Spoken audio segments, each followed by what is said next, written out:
Rejoignez dès à présent la grande famille des abonnés de votre chaîne Sika TV sur les réseaux sociaux. Sika TV, le vrai visage de l'actualité en Afrique, est en direct et en replay sur YouTube. Abonnez-vous et cliquez sur la cloche de notification pour ne rien rater. Nous sommes également présents sur Facebook et sur Twitter.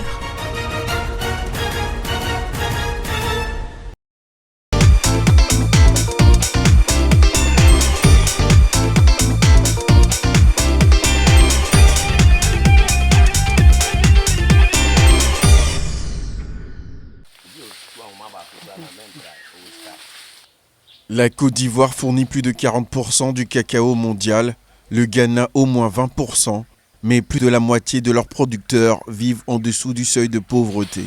Les deux pays ouest-africains se sont unis en 2019 afin d'obtenir un meilleur prix de la part de l'industrie chocolatière pour chaque tonne de cacao, mais la pandémie a fortement touché la demande et les acheteurs sont désormais réticents à voir les prix augmenter alors que le marché est saturé de matières premières. Pour la ministre des Affaires étrangères ghanéenne, les deux pays se sont entendus afin de créer un organe de coopération couvrant la recherche, la fixation des prix et le travail infantile. Elle a déclaré à la presse que les deux pays, qui produisent plus de 60% du cacao mondial, se sont déjà coordonnés sur ces sujets par le passé. Mais cette nouvelle organisation marque un pas supplémentaire vers une coopération plus efficace. Le marché mondial du chocolat est estimé à plus de 100 milliards de dollars. Concentré entre les mains de quelques multinationales, malgré le revenu de subsistance additionnel négocié par les deux pays auprès des fabricants de chocolat, afin d'aider les fermiers locaux, les prix du cacao restent bas, estiment des experts en Côte d'Ivoire. Plus de la moitié du million de personnes travaillant dans le secteur restent sous le seuil de pauvreté, gagnant moins de 1,20 $ par jour selon la Banque mondiale.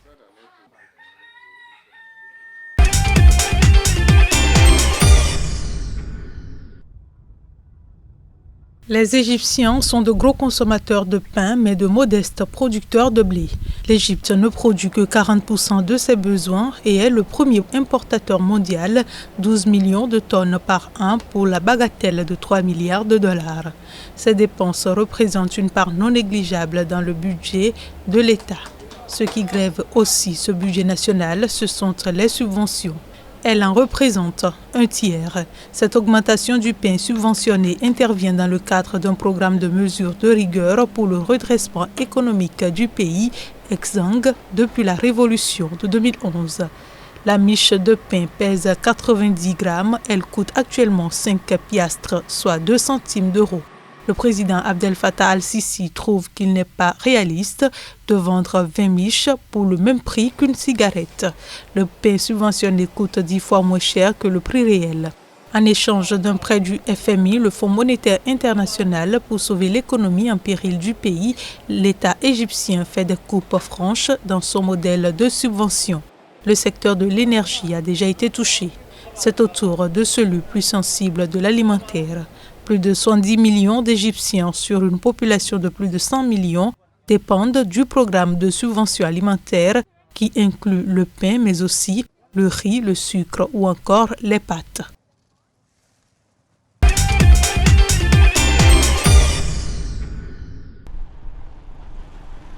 Cette dernière émission, la deuxième euro-obligation fait du Rwanda le deuxième pays de la région, après le Kenya à émettre une autre euro-obligation pour retirer une obligation arrivant à échéance.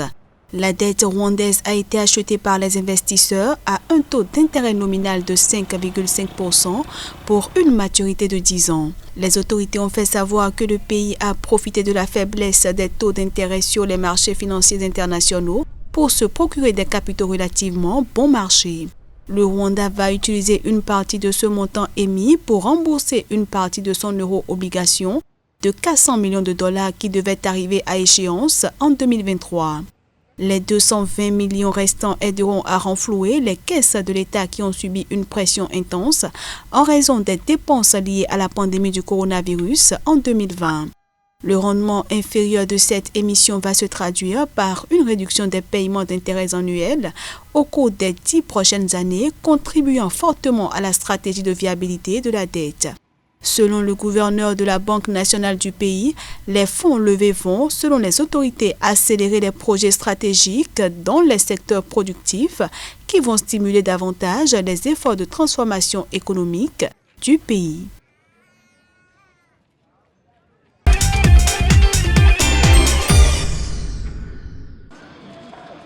Sur les 6 premiers mois de 2021, l'Afrique a constitué un relais de croissance pour le groupe Dangote Cement, fondé et présidé par le milliardaire nigérian Aliko Dangote.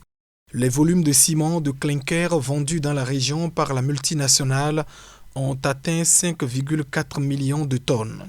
Ils sont en hausse de 15,5% comparés à ceux de la même période en 2020. Ainsi, le chiffre d'affaires dans la région a progressé de 37% pour atteindre 198,5 milliards de naira, soit 482,5 millions de dollars. Le bénéfice avant impôts et amortissement des activités africaines a connu une hausse de 50%. Le marché nigérian demeure encore le principal pôle des activités du groupe. Le bénéfice net au Nigeria a connu une augmentation de 36,7 milliards de naira, tandis que les pertes sur les activités panafricaines ont été réduites de 24,7 milliards de naira. Selon le groupe cimentier, le Cameroun, le Sénégal et l'Éthiopie ont tiré les marges, tandis que le Congo-Brazzaville et la Tanzanie ont tiré les volumes de vente. Plus globalement, Dangote Cement a réalisé un chiffre d'affaires de 690,8 milliards de naira. Son bénéfice net global a été de 191,6 milliards de naira, en hausse de 52% comparé à celui de la même période en 2020.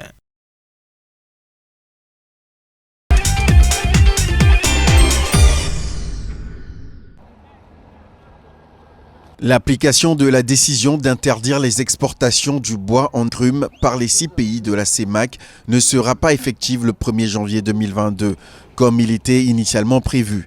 C'est la principale information qui ressort d'une réunion des ministres en charge des forêts, de l'industrie, de l'environnement, de l'économie, de la planification, des finances et du budget des États membres de la zone et de la RD Congo. Concrètement, l'interdiction des exportations est différée d'1 an et ne devra donc se matérialiser qu'à partir de janvier 2023. En effet, les pays de la CEMAC entendent instaurer une période transitoire allant de janvier à décembre 2022 afin de procéder aux études préalables de maturation des projets d'investissement dans la transformation du bois, retenus dans le cadre de la première phase du processus d'interdiction des exportations dans cet espace communautaire. En plus de la maturation des projets d'investissement, l'objectif est de permettre aux exploitants forestiers de mieux préparer l'arrimage à la nouvelle donne avec l'accompagnement de la commission de la CEMAC. La commission de la CEMAC va financer avec l'appui de l'ABAD l'élaboration des études de faisabilité sur les 28 projets identifiés afin de juger de leur maturité. Un dispositif régional de fiscalité forestière harmonisé est prévu, ainsi que l'évaluation des mesures de soutien aux entreprises selon les responsables.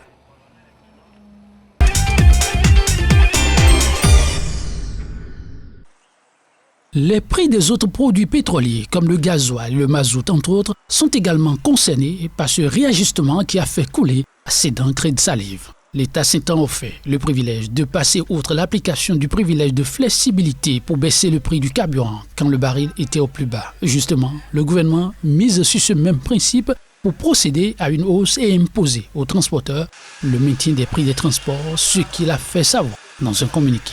Mais la pilule a du mal à passer au niveau de certaines centrales syndicales des travailleurs et des professionnels des transports, notamment les transporteurs qui désapprouvent l'entente entre leurs représentants et le gouvernement guinéen qui a abouti à cette nouvelle hausse des prix des produits pétroliers. Conséquence, la directive du gouvernement pour le maintien du prix du carburant a été royalement ignorée par les transporteurs qui ont unilatéralement répercuté cette hausse sur le coût du transport urbain et interurbain, ce qui va forcément se répercuter par ricochet sur le coût de la vie déjà complètement hors de portée. Une situation qui a amené d'emblée certaines centrales syndicales des travailleurs à désapprouver publiquement la décision du gouvernement, la qualifiant de fantaisiste. Si aucune grève n'est encore annoncée, le rejet de la mesure par les transporteurs et les syndicats risque d'entraver son applicabilité.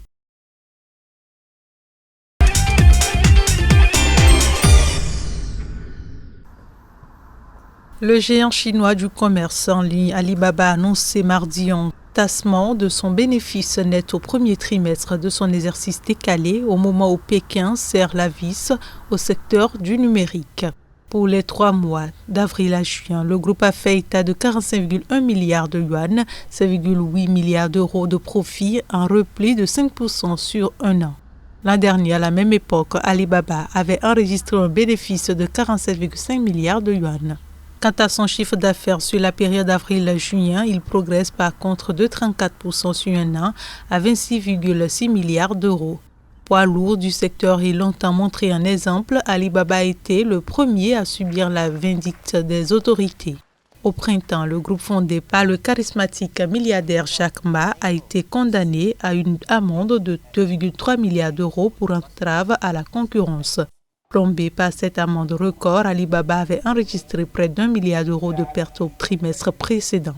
Les entreprises du numérique ont longtemps bénéficié en Chine d'une législation relativement laxiste, en particulier sur les données personnelles. Mais les autorités se montrent ces derniers mois particulièrement intransigeantes vis-à-vis de pratiques jusque-là tolérées et largement répandues.